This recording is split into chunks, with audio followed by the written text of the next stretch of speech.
El Palacio de Buckingham es alzaba majestuoso bajo el cielo gris londinense de aquella mañana de noviembre.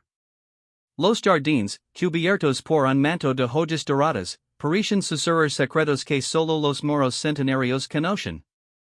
Dentro de sus paredes, sin embargo, se gestaba una tormenta que amenazaba con sacudir los cimientos mismos de la monarquía británica.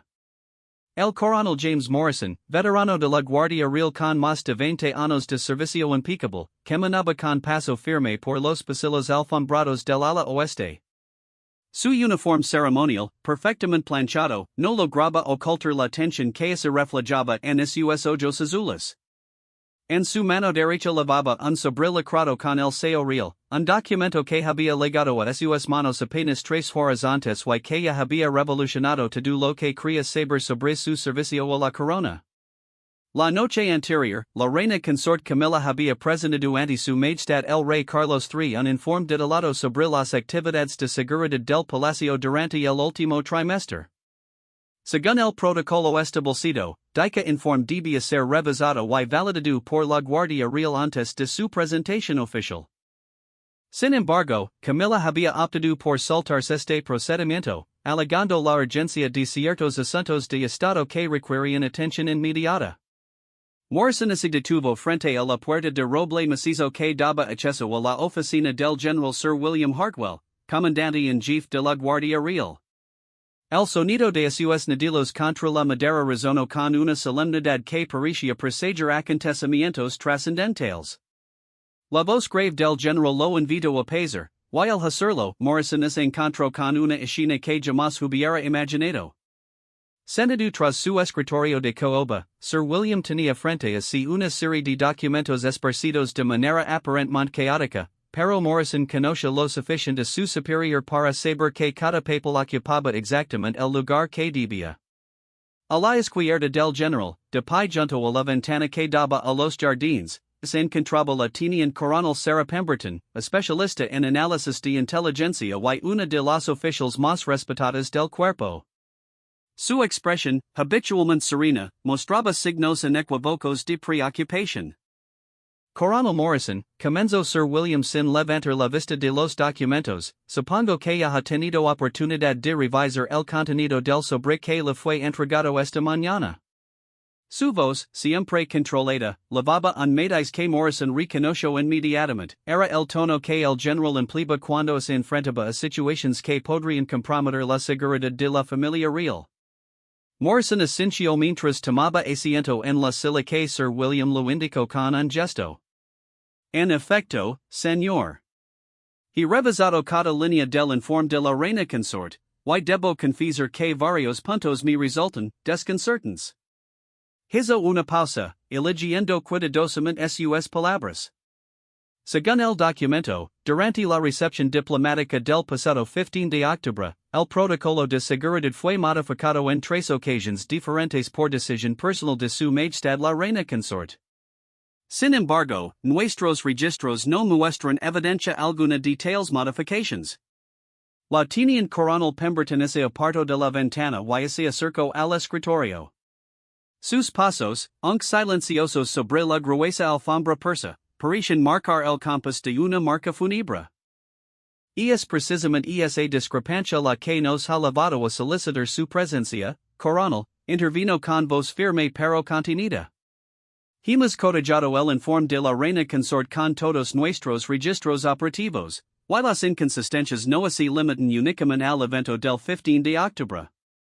Sir William finalmente alzó la mirada, y Morrison pudo ver en sus ojos la carga de responsabilidad que levaba sobre sus hombres. Coronel, durante sus años de servicio, ha tenido ocasión de trabajar directamente con la reina consort en asuntos relacionados con la seguridad del palacio? La pregunta, formulada con aparente casualidad, levaba implícito un peso que Morrison comprendió inmediatamente. En diversas ocasiones, señor, respondió Morrison, recordando los múltiples eventos oficiales en los que había coordinado la seguridad junto al personal de la reina consort. Su majestad siempre ha mostrado un gran interés por los detalles operativos, aunque debo admitir que en ocasiones sus sugerencias han resultado algo inusuales para nuestros protocolos estándar. La tienen coronel Pemberton intercambio una mirada significativa con Sir William antes de dirigirse nuevamente a Morrison. ¿Podría ser más específico respecto a esas sugerencias inusuales? Su tono, aunque profesional, denotaba una curiosidad que iba más allá del interés meramente protocolario. Morrison se removió ligeramente en su asiento, consciente de que sus próximas palabras podrían tener repercusiones que se extendieran mucho más allá de aquella oficina. Bueno, por ejemplo, durante la visita de estado del presidente Francis el mes pasado, la reina consort sugirió que los puntos de control de acceso fueran rubicados para permitir un flujo más natural de los invitados. Aunque técnicamente no comprometía la seguridad, se alteraba significativamente nuestros protocolos de vigilancia establecidos. Sir William tomó uno de los documentos del escritorio y se lo tendió a Morrison. Este es el registro oficial de esa modificación según el informe presentado al rey.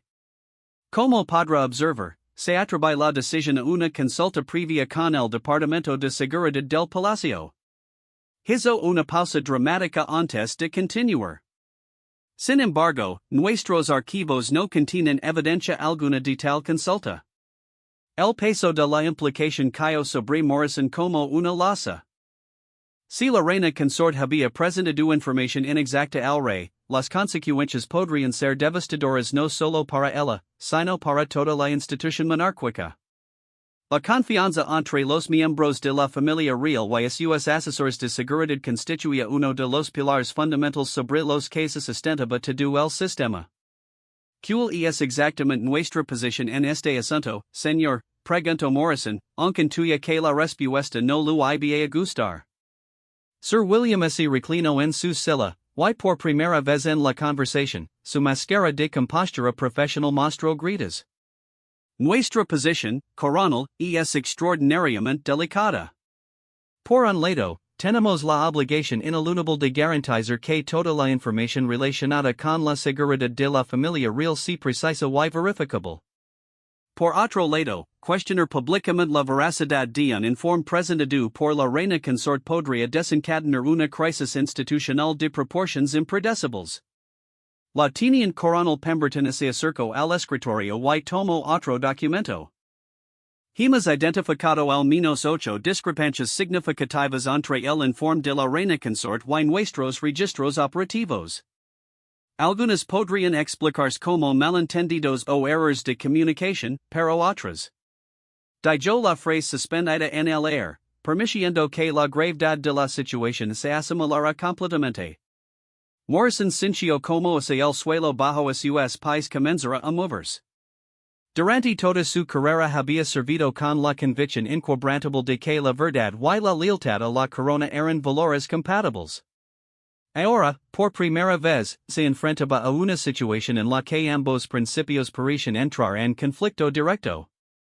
¿Qué sugieren que hagamos?, preguntó, aunque sabía que cualquier caso de acción que emprendieran tendría consecuencias de largo alcance. Sir William se puso de pie y caminó hacia la ventana, contemplando los jardines donde los primeros rayos de sol comenzaban a filtrar las nubes. Hemos solicitado una audiencia privada con su majestad el rey. Es nuestro deber como guardianes de la seguridad real presentar nuestras preocupaciones de manera directa y profesional. Se volvió hacia Morrison con expresión grave. Sin embargo, antes de dar ese paso, necesitamos estar absolutamente seguros de nuestros hallazgos. No podemos permitirnos el lujo de cometer errores. La teniente coronel Pemberton añadió, por eso necesitamos que revise exhaustivamente cada uno de los eventos mencionados en el informe de la reina consort. Queremos testimonios de primera mano de todos los oficiales que estuvieran presentes, registros fotográficos, grabaciones de seguridad, todo lo que pueda corroborar o refutar las afirmaciones contenidas en el documento. Morrison asintió, comprendiendo la magnitud de la tarea que se lo encomendaba. ¿Cuál es nuestro plazo, señor? 72 horas, respondió Sir William con firmeza. Después de ese tiempo, con sin una investigación completa, tendremos que decidir si procedimos con la audiencia real o si archivamos discretamente nuestras preocupaciones. Mientras Morrison así dirigia hacia la puerta, la voz del general lo detuvo una vez más. Coronel, quiero que comprenda perfectamente la naturaleza de lo que estamos enfrentando. No se trata simplemente de discrepancias administrativas o errores de protocolo. Si nuestras sospechas se confirman, estaremos ante una situación sin precedentes en la historia moderna de la monarquía británica. Morrison había convertido una pequeña oficina en el sótano del ala este en su centro de operaciones improvisado, rodeados de archivos, registros digitales y una serie de colaboradores de confianza que había seleccionado cuidadosamente para asistirlo en su investigación. El sargento mayor Thompson, veterano de la guerra de las Malvinas y especialista en análisis de evidencia, se había unido al equipo junto con la capitana Elizabeth Walsh, experta en tecnología de vigilancia del palacio. Ambos oficiales habían sido informados únicamente de los aspectos esenciales de la investigación, bajo el entendimiento de que la máxima discreción era no solo disable, sino absolutamente crítica. Coronel, anunció Thompson mientras alzaba la vista de una montaña de fotografías esparcidas sobre la mesa de conferencias improvisada, he revisado minuciosamente todos los registros fotográficos de la recepción diplomática del 15 de octubre, y los hallazgos son inquietantes. Su voz, ronca por décadas de servicio, lavaba un matiz de incredulidad que Morrison rara vez había escuchado en él. Morrison se acercó a la mesa, donde Thompson había organizado las fotografías en secuencias cronológicas. Las imágenes, tomadas por los fotógrafos oficiales del palacio desde diversos ángulos, mostraban el desarrollo de la recepción con detalle casi cinematográfico. ¿Qué ha encontrado, sargento? Thompson señaló una serie particular de fotografías tomadas durante la llegada de los dignatarios. Según el informe de la reina consort, el protocolo de seguridad fue modificado a las 19:30 horas para permitir que los invitados accedieran directamente al salón del trono a través de la galería principal. Sin embargo, estas fotografías, con marcas de tiempo verificables, muestran claramente que dicha cambio se implementó al menos 40 minutos antes. Morrison estudió las imágenes con detenimiento. En efecto, las fotografías mostraban a los miembros de la Guardia Real reposicionándose en formaciones que correspondían exactamente a la modificación mencionada en el informe, pero la discrepancia temporal era innegable. ¿Ha verificado los metadatos de las imágenes? 3 veces, señor, respondió Thompson con la precisión militar que lo caracterizaba. Los datos no han sido alterados. Además, he cotejado estas fotografías con las grabaciones de las cámaras de seguridad del palacio, y la discrepancia se mantiene consistente. Mientras Morrison asimilaba esta información, la capitana Walsh se aproximó lavando una tableta digital en sus manos. Su expresión, habitualmente jovial, mostraba signos evidentes de preocupación. Coronel, he completado el análisis de los registros de comunicación interna durante todos los eventos mencionados en el informe de la reina consort. Morrison aceptó la tableta y comenzó a revisar los datos que Walsh había compilado. Los registros mostraban todas las comunicaciones radiales entre los miembros de la Guardia Real durante los eventos en cuestión, incluyendo marcas de tiempo precisas y transcripciones de audio cuando estaban disponibles. Como puede observar, continuó Walsh, durante la visita de Estado del presidente Francis, no existe evidencia alguna de las consultas de seguridad que según el informe fueron realizadas por la reina consort con nuestro departamento. Más aún, las comunicaciones radiales muestran que varios de nuestros oficiales expresaron sorpresa ante los cambios de protocolo, sugiriendo que no habían sido informados previamente. Morrison sintió como si una pieza más del rompecabezas que era en su lugar, pero el panorama que se revelaba era cada vez más perturbador. ¿Ha logrado contactar directamente con los oficiales que estuvieron presentes durante esos eventos? He entrevistado discretamente a 5 de ellos, respondió Walsh. Todos coinciden en que las modificaciones de protocolo fueron comunicadas como decisiones de último momento, sin explicación de su origen o justificación. Cuando les pregunté específicamente sobre comunicaciones previas con el personal de la reina consort, todos respondieron negativamente. En ese momento, la puerta de la oficina improvisada se abrió para dar paso a Morrison, quien había estado ausente durante las últimas 2 horas realizando una entrevista crucial. Su expresión era grave, y lavaba consigo una grabadora digital que colocó cuidadosamente sobre la mesa. He mantenido una conversación muy reveladora con Lady Margaret Thornfield, secretaria personal de la reina consort durante los últimos 3 años, anunció Morrison. Con su permiso, me gustaría reproducir una porción de nuestra conversación. Thompson y Walsh intercambiaron miradas de expectativa mientras Morrison activaba la grabadora. La voz aristocrática de Lady Margaret llenó la pequeña oficina. Debo admitir que en varias ocasiones me he sentido incómoda con las libertades que su majestad se toma respecto a los procedimientos oficiales. Comprende usted, coronel, que mi posición me impide cuestionar directamente las decisiones reales, pero. Morrison pasó la grabación y miró a sus subordinados. Lady Margaret ha servido a la familia real durante más de 2 décadas.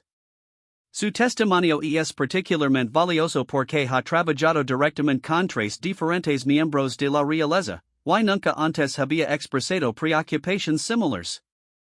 ¿Qué más reveló durante la entrevista? Preguntó Thompson, inclinándose hacia adelante con interés evidente. Morrison reanudó la reproducción. Hay un patrón que he observado durante el último año.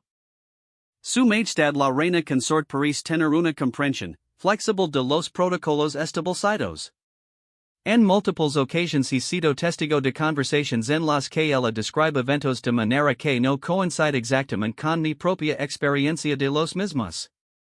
La grabación continuó durante varios minutos más, con Lady Margaret detalando casos específicos en los que había observado discrepancias entre los relatos oficiales de la reina consort y la realidad de los eventos tal como ella los había presenciado. Su testimonio, aunque cuidadosamente diplomático, pintaba un cuadro cada vez más preocupante de un patrón sistemático de inexactitudes. Walsh fue la primera en romper el silencio que siguió al final de la grabación. Coronel, basándome en toda la evidencia que hemos recopilado, creo que debemos considerar la posibilidad de que nos enfrentemos a algo más complejo que simples errores administrativos. Morrison asintió pensativamente. Durante sus años de servicio había aprendido a confiar en su instinto, y ahora ese instinto le gritaba que se encontraban ante una situación de proporciones potencialmente catastróficas. ¿Cuál es su evaluación profesional de los hallazgos hasta este momento? Thompson fue el primero en responder, señor, basándome únicamente en la evidencia física y los testimonios recopilados. Mi conclusión es que el informe presentado por la reina consort contiene información que no puede ser corroborada por fuentes independientes. En varios casos, la evidencia contradice directamente las afirmaciones contenidas en el documento. Walsh añadió, los registros tecnológicos son particularmente reveladores porque no pueden ser alterados retroactivamente sin dejar rastros detectables. Las discrepancias temporales que hemos identificado son especialmente significativas porque sugieren no solo inexactitud, sino posible intencionalidad. Morrison se dirigió hacia la ventana que daba al patio interior del palacio, donde los guardias continuaban a sus rondas rutinarias, ajenos a la tormenta que se gestaba en los niveles más altos de su cadena de comando. Hay algo más que deben saber, dijo sin volverse hacia sus subordinados.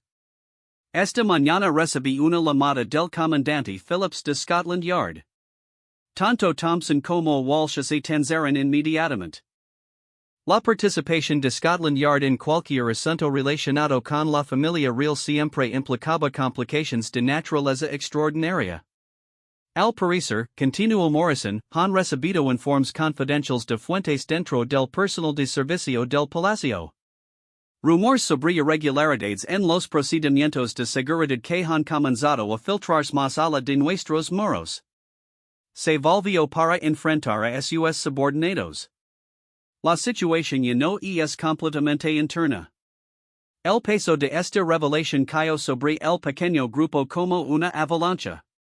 Si los rumores habían llegado a Scotland Yard, significaba que el círculo de conocimiento se había expandido peligrosamente, y que el tiempo disponible para manejar la situación discretamente se estaba agotando rápidamente.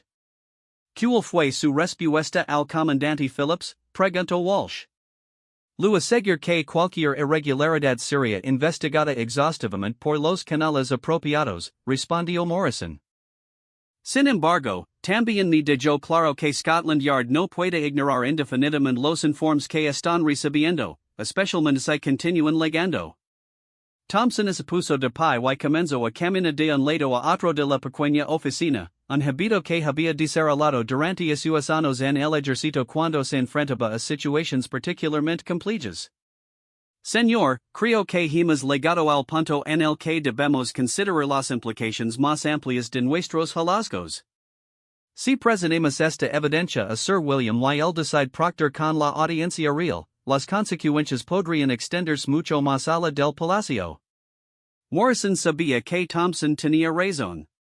Una acusación formal de inexactitud contra la reina consort, especialmente una apoyada por evidencia sólida, desencadenaría inevitablemente un escándalo mediático de proporciones monumentales. Los tabloides británicos habían estado esperando durante años cualquier oportunidad de cuestionar la posición de Camilla dentro de la familia real, y esta situación les proporcionaría exactamente el tipo de munición que necesitaban. Por otro lado, intervino Walsh, si no actuamos sobre la evidencia que hemos recopilado, estaremos faltando a nuestro juramento de proteger la integridad de la institución real. A largo plazo, permitir que continúen las inexactitudes podría ser un más dañino que enfrentar la crisis ahora. Morrison regresó a la mesa donde estaban esparcidos todos los documentos y evidencias de su investigación. Cada pieza de papel, cada fotografía, cada transcripción representaba no solo datos sino también el potencial de alterar irreversiblemente el caso de la monarquía británica. Hay una consideración adicional, dijo Morrison después de un largo momento de silencio. Hemos estado operando bajo el supuesto de que las inexactitudes en el informe de la reina consort fueron, digamos, involuntarias. Pero la evidencia que hemos recopilado sugiere un patrón demasiado consistente para ser explicado como errores casuales. Las implicaciones de esta observación flotarán en el aire de la oficina como una nube tóxica. Si las inexactitudes habían sido intencionales, entonces no se trataba simplemente de errores administrativos, sino de algo mucho más grave, una deliberada tergiversación de los hechos presentada directamente al monarca. Thompson fue el primero en verbalizar lo que todos estaban pensando, está sugiriendo que la reina consort podría haber mentido deliberadamente al rey. Morrison no respondió inmediatamente, pero su silencio fue más elocuente que cualquier palabra. En el fondo de su corazón, sabía que habían cruzado el punto de no retorno. La evidencia era demasiado sólida, demasiado consistente, demasiado comprometedora como para ser ignorada. Lo que estoy sugiriendo, dijo finalmente, es que tenemos la responsabilidad de presentar todos nuestros hallazgos a Sir William y permitir que él tome la decisión final sobre cómo proceder. Hizo una pausa antes de añadir, pero también debemos estar preparados para las consecuencias de esa decisión, cualesquiera que sean. Mientras el pequeño equipo comenzaba a organizar todos los materiales de la investigación para su presentación final, ninguno de ellos podía imaginar que sus acciones estaban a punto de desencadenar la crisis más grave que la monarquía británica había enfrentado en décadas. La tormenta que se avecinaba sería devastadora, y cuando finalmente para, el paisaje institucional de Gran Bretaña habría cambiado para siempre. El reloj de la Torre Elizabeth marcaba las 14:30 horas cuando Morrison se dirigía nuevamente hacia la oficina de Sir William, esta vez acompañado por un maletín de cuero que contenía el destino de la monarquía británica. Los pasillos del palacio, habitualmente llenos de la actividad rutinaria del personal administrativo, parecían extrañamente silenciosos, como si el propio edificio presentara la tormenta que estaba a punto de desatarse. Al llegar a la antesala de la oficina del general, Morrison fue recibido por el ayudante personal de Sir William, el mayor Hartridge, cuya expresión habitualmente afable mostraba signos evidentes de tensión. El general lo está esperando, coronel, anunció con voz cuidadosamente modulada. También están presentes la teniente coronel Pemberton y el brigadier Maxwell. La inclusión del brigadier Maxwell, director de inteligencia real, confirmó las sospechas de Morrison sobre la gravedad con que se estaba tratando el asunto. Maxwell era conocido por su participación únicamente en los casos más sensibles, aquellos que podrían tener repercusiones de seguridad nacional. Al entrar en la oficina, Morrison encontró a los tres altos oficiales dispuestos alrededor de la mesa de conferencias oval que Sir William reservaba para las reuniones más críticas. El ambiente era tan denso que casi podía cortarse con un cuchillo, y el silencio que seguía a su entrada fue cargado de expectativa y aprensión. Coronel Morrison, comenzó Sir William sin preámbulos, esperamos con considerable interés escuchar los resultados de su investigación. Sin embargo, antes de Proctor, debo informar de ciertos desarrollos que han ocurrido durante las últimas horas y que han añadido una dimensión completamente nueva a nuestra situación. Morrison tomó asiento en la silla que lo indicaron, colocó su maletín sobre la mesa y esperó a que Sir William continuara. La expresión del general sugería que las noticias no serían favorables. Esta mañana, prosiguió Sir William, recibimos una comunicación directa del secretario privado del rey. Al parecer, su majestad ha expresado su intención de hacer públicos ciertos aspectos del informe de la reina consort durante su próximo discurso ante el parlamento. Específicamente, planea citar las mejoras en los protocolos de seguridad como ejemplo de modernización exitosa de la institución monárquica. El corazón de Morrison se hundió. Si el rey hacía declaraciones públicas basadas en información que sus propias fuerzas de seguridad habían determinado como inexacta, las consecuencias serían catastróficas no solo para la reina consort, sino para toda la institución real. El brigadier Maxwell se inclinó hacia adelante, entrelazando sus dedos sobre la mesa. Además, nuestras fuentes en Whitehall nos informan que varios periodistas de investigación han comenzado a hacer preguntas muy específicas sobre discrepancias en los protocolos de seguridad del palacio. Al parecer, alguien ha estado filtrando información. Morrison sintió como si el suelo bajo sus pies comenzara a moverse. ¿Tienen alguna idea sobre la fuente de las filtraciones? La teniente coronel Pemberton respondió, nuestras sospechas recaen sobre alguien con acceso directo a los registros operativos de la Guardia Real. El nivel de detalle de la información filtrada sugiere conocimiento interno muy específico. Sir William tomó un documento de la mesa y se lo tendió a Morrison. Este es un extracto de un artículo que The Guardian planea publicar mañana por la mañana. Nuestros contactos en el periódico nos proporcionarán una copia preliminar como cortesía profesional. Morrison leyó el extracto con creciente horror. El artículo, titulado Cuestionamientos internos sobre la transparencia en el Palacio de Buckingham, detallaba específicamente varias de las discrepancias que su propia investigación había identificado. Más perturbador aún, el artículo citaba fuentes anónimas dentro de la Guardia Real que expresaban serias preocupaciones sobre la precisión de los informes oficiales. Como puede imaginar, continuó Sir William, la publicación de este artículo convertirá nuestra situación interna en un escándalo público de proporciones considerables. Ya no tenemos el lujo de manejar este asunto discretamente. Morrison cerró el extracto y miró a los tres oficiales superiores. En ese caso, supongo que mis hallazgos cobran una urgencia en mayor. Abrió su maletín y comenzó a distribuir copias de su informe. Me temo que la evidencia que hemos recopilado no solo confirma nuestras sospechas iniciales, sino que sugiere que el problema es más sistemático y grave de lo que originalmente pensamos. Durante los siguientes 40 minutos, Morrison presentó meticulosamente cada pieza de evidencia que su equipo había recopilado. Las fotografías con marcas de tiempo, los registros de comunicación, las transcripciones de entrevistas y el testimonio de Lady Margaret Thornfield se combinaron para crear un cuadro devastadoramente claro de inexactitudes sistemáticas. Cuando Morrison terminó su presentación, el silencio en la oficina fue absoluto. Sir William fue el primero en hablar, y su voz levaba el peso de décadas de servicio leal a la corona.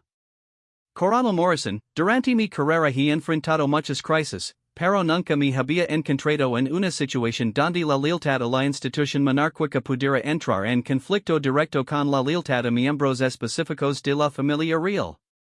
Hizo una pausa, mirando por la ventana hacia los jardines del palacio. Sin embargo, creo que todos estamos de acuerdo en que nuestra obligación primordial es con la integridad de la institución, no con individuos particulares. El Brigadier Maxwell asintió gravemente.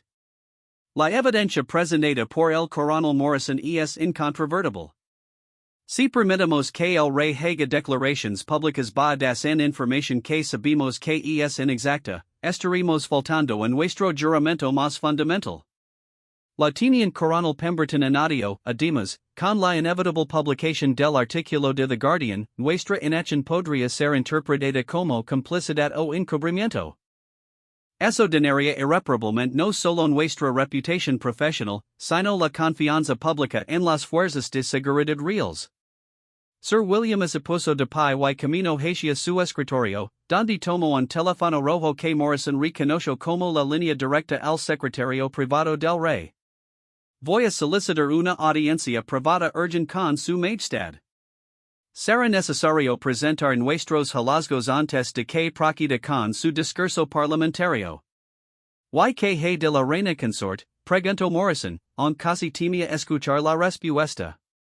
El Brigadier Maxwell respondió, según el protocolo, ella debe ser informada de nuestras intenciones antes de la audiencia real. Y es una cuestión de cortesía institucional, pero también de justicia básica. Debe tener la oportunidad de responder a nuestros hallazgos.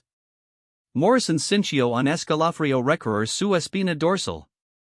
La idea de confrontar directamente a la reina consort con evidencia de sus inexactitudes era aterradora no solo desde una perspectiva profesional, sino también personal. Durante años había visto a los miembros de la familia real desde la distancia respetuosa que su posición requería. Ahora se encontraba en la posición extraordinaria de tener que cuestionar directamente la veracidad de uno de ellos. ¿Quién llevará a cabo esa confrontación? Preguntó Morrison. Sir William regresó a la mesa después de haber hecho su llamada. La audiencia con el rey ha sido programada para mañana a las 9:00 horas. En cuanto a la reina consort, he solicitado una reunión con ella esta tarde a las 1700 horas. Miró directamente a Morrison. Quiero que me acompañe, coronel. Sus hallazgos son el corazón de esta situación, y su presencia será esencial. Morrison asintió, aunque sentía como se hubiera aceptado camino hacia su propio fusilamiento. ¿Cuál será exactamente nuestra aproximación durante esa reunión? La teniente coronel Pemberton tomó la palabra, debemos ser absolutamente profesionales y respetuosos, pero también completamente directos. La gravedad de la situación requiere claridad total, sin ambigüedades diplomáticas que pueden ser malinterpretadas. ¿Y si ella niega las acusaciones? Preguntó Morrison. El Brigadier Maxwell respondió con la frialdad analítica que lo caracterizaba, entonces presentaremos la evidencia sistemáticamente, paisa por paisa, hasta que la negación se vuelva insostenible. No buscamos una confesión, coronel. Buscamos la verdad, y la evidencia habla por sí misma. Sir William añadió, también debemos considerar la posibilidad de que la reina consort pueda ofrecer explicaciones que no hemos considerado. Aunque la evidencia es abrumadora, debemos mantener nuestras mentes abiertas a la posibilidad de factores que desconozcamos. Morrison sabía que Sir William estaba siendo diplomático, pero también sabía que todos en esa oficina habían llegado a la misma conclusión inevitable: las inexactitudes habían sido sistemáticas, consistentes y, muy probablemente, intencionales. Hay algo más que debemos considerar, dijo Morrison después de un momento de reflexión. Una vez que confrontemos a la reina consort con esta evidencia, ella sabrá exactamente lo que sabemos y cómo lo descubrimos. Si decide tomar medidas defensivas, podría complicar significativamente nuestra posición. El silencio que siguió a esta observación fue cargado de implicaciones inquietantes. Todos comprendían que una vez que cruzaran el Rubicón de la confrontación directa, no habría vuelta atrás. La reina consort se convertiría en su adversaria, y ella tenía recursos y conexiones que podrían hacer que sus vidas profesionales se volvieran extraordinariamente difíciles. SOES un riesgo que debemos asumir, declaró Sir William con firmeza. Nuestra obligación con la verdad y la integridad institucional supera cualquier consideración de autoprotección. Mientras la reunión llegaba a su fin, Morrison no podía escapar de la sensación de que estaba viviendo un momento histórico, uno de esos puntos de inflexión que solo se reconocen completamente en retrospectiva.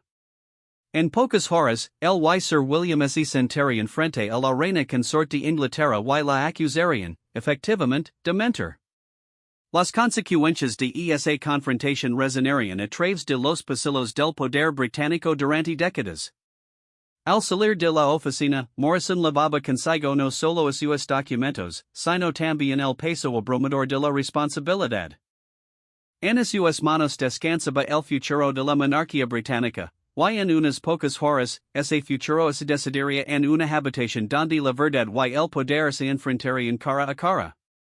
La tormenta que había estado gestándose durante días finalmente estaba a punto de estallar con toda su furia. El salón azul del Palacio de Buckingham nunca había parecido tan intimidante como en esa tarde de noviembre. Las cortinas de seda dorada filtraban la luz otoñal, creando una atmósfera que oscilaba entre la solemnidad y la amenazadad. Morrison se encontraba de pie junto a Sir William, ambos en sus uniformes ceremoniales completos, esperando la llegada de la reina consort Camilla para lo que podría ser la confrontación más significativa en la historia moderna de la monarquía británica. A las 1700 horas en punto, las puertas del salón se abrieron para dar paso a su majestad la reina consort, acompañada por Lady Margaret Thornfield y el Lord Chamberlain, Sir Edward Fitzwilliam. Camilla portaba un elegante conjunto azul marino que complementaba perfectamente el ambiente formal de la habitación, pero Morrison pudo detectar inmediatamente una tensión en su porte que sugería que ella había sido informada sobre la naturaleza de la reunión. General Hartwell, Coronel Morrison, saludó Camilla con la gracia aristocrática que la caracterizaba, aunque su voz levaba un matiz casi imperceptible de cautela. Comprendo que tienen ciertos asuntos de seguridad que desean discutir conmigo. Sir William se inclinó respetuosamente antes de responder.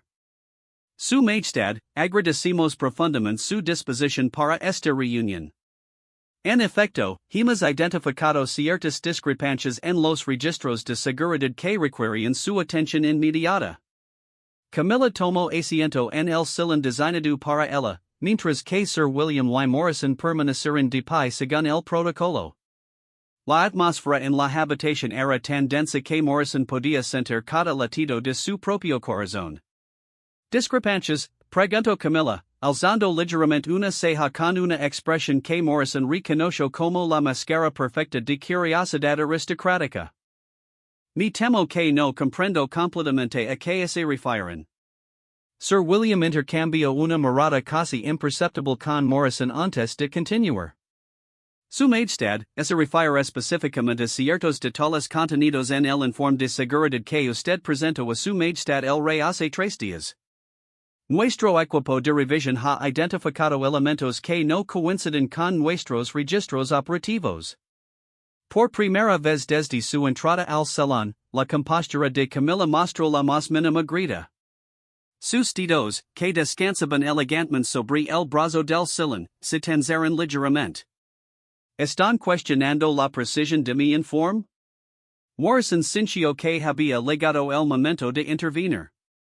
Su Majestad, con el mayor respeto, hemos identificado al menos 8 discrepancias específicas entre el informe que usted presentó y los registros verificables de los eventos mencionados. La reacción de Camilla fue inmediata y contundente. Se irguió en su asiento, y su expresión se transformó de curiosidad aristocrática a algo mucho más formidable. Coronel Morrison, encuentro extraordinariamente inapropiado que un oficial de mi propio personal de seguridad tenga la audacia de cuestionar mi comprensión de los eventos que presencié personalmente. Sir William intervino rápidamente, Su Majestad, lo aseguró que nuestras intenciones son enteramente profesionales. Sin embargo, la evidencia que hemos recopilado es demasiado significativa como para ser ignorada.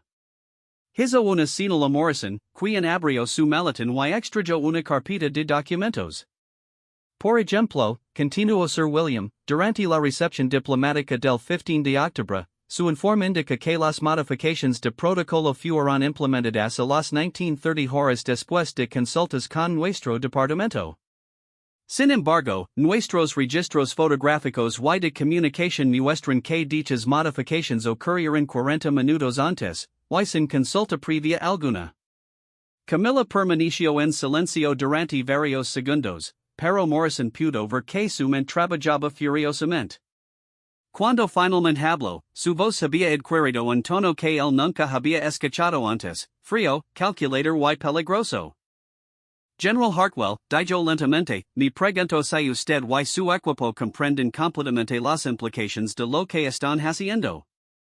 ¿Realmente creen que es apropiado cuestionar públicamente la palabra de un miembro de la familia real basándose en fotografías y registros técnicos? Morrison sintió un escalofrío recorrer su espina dorsal. La amenaza implícita en las palabras de Camilla era inconfundible. Sin embargo, Sir William mantuvo su compostura profesional. Su Majestad, vuestra obligación primordial es garantizar la precisión de toda la información relacionada con la seguridad de la familia real. Si el rey toma decisiones basándose en información inexacta. ¿Información inexacta? La voz de Camilla se alzó ligeramente, y por primera vez, la máscara de compostura aristocrática se desplomó completamente. ¿Se atreven a acusarme de proporcionar información inexacta a mi propio esposo? Lady Margaret Thornfield, que había permanecido silenciosa hasta ese momento, se removió incómodamente en su asiento. Morrison notó que evitaba cuidadosamente hacer contacto visual con cualquiera de los presentes. Sir William respiró profundamente antes de continuar. Su Majestad, tenemos testimonios de múltiples fuentes, incluyendo miembros de su propio personal, que corroboran nuestras preocupaciones. No se trata de una cuestión personal, sino de integridad institucional. La mención del testimonio de su propio personal pareció golpear a Camilla como un martillo. Su mirada se dirigió inmediatamente hacia Lady Margaret, quien finalmente alzó la vista con una expresión que mezclaba disculpa y determinación. Margaret, dijo Camilla con una voz que destilaba peligro, supongo que tienes algo que añadir a esta investigación. Lady Margaret se puso de pie lentamente, y Morrison pudo ver que sus manos temblaban ligeramente. Su Majestad, comenzó con voz cuidadosamente controlada, durante mi entrevista con el coronel Morrison, simplemente respondí honestamente a las preguntas que me formuló sobre los eventos en cuestión. ¿Honestamente? La palabra salió de los labios de Camilla como un latigo. ¿Y qué verdades tan importantes compartiste con el coronel Morrison? El silencio que siguió fue devastador. Morrison se dio cuenta de que estaba presenciando la destrucción en tiempo real de relaciones que habían sido construidas durante décadas de servicio leal. Sir William decidió intervenir para proteger a Lady Margaret de la ira real. Su Majestad, el testimonio de Lady Margaret fue simplemente uno de varios elementos de evidencia que consideramos. La fortaleza de nuestras preocupaciones no descansa en ninguna fuente individual. Camilla se volvió hacia Sir William con una expresión que habría hecho palidecer a generals de guerra. General, permítame asegurarme de que comprendo completamente la situación. ¿Ustedes han decidido que mi recuento de los eventos es, ¿cuál fue su palabra? Inexacto. Han interrogado a mis empleados a mis espaldas. Y ahora han venido aquí a confrontarme con esos hallazgos como si yo fuera una criminal común. Morrison sintió que el momento de la verdad había llegado.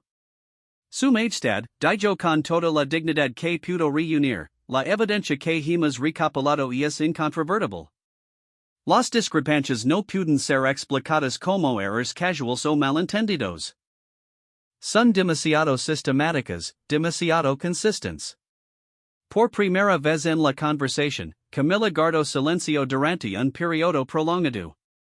Cuando finalmente habló, su voz había adquirido una calidad que Morrison encontró más aterradora que toda su ira anterior, era completamente fría y calculada. ¿Y cuál exactamente es su propuesta, Coronel Morrison?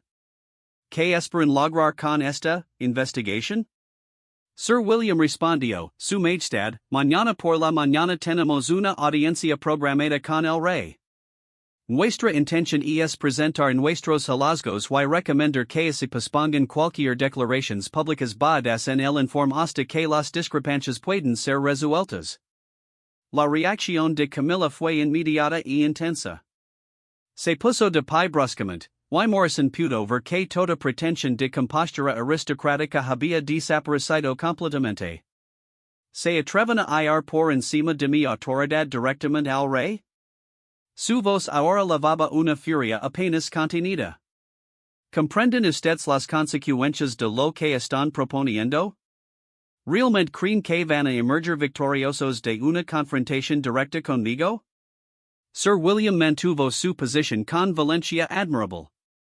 Su Majestad, nuestra lealtad es a la institución de la monarquía, no a individuos específicos. Si eso requiere decisiones difíciles, estamos preparados para tomarlas. Camilla se dirigió hacia la ventana, contemplando los jardines del palacio donde había pasado como reina consort durante años. Cuando se volvió nuevamente hacia ellos, Morrison vio en sus ojos una determinación fría que le hizo comprender que la guerra apenas estaba comenzando.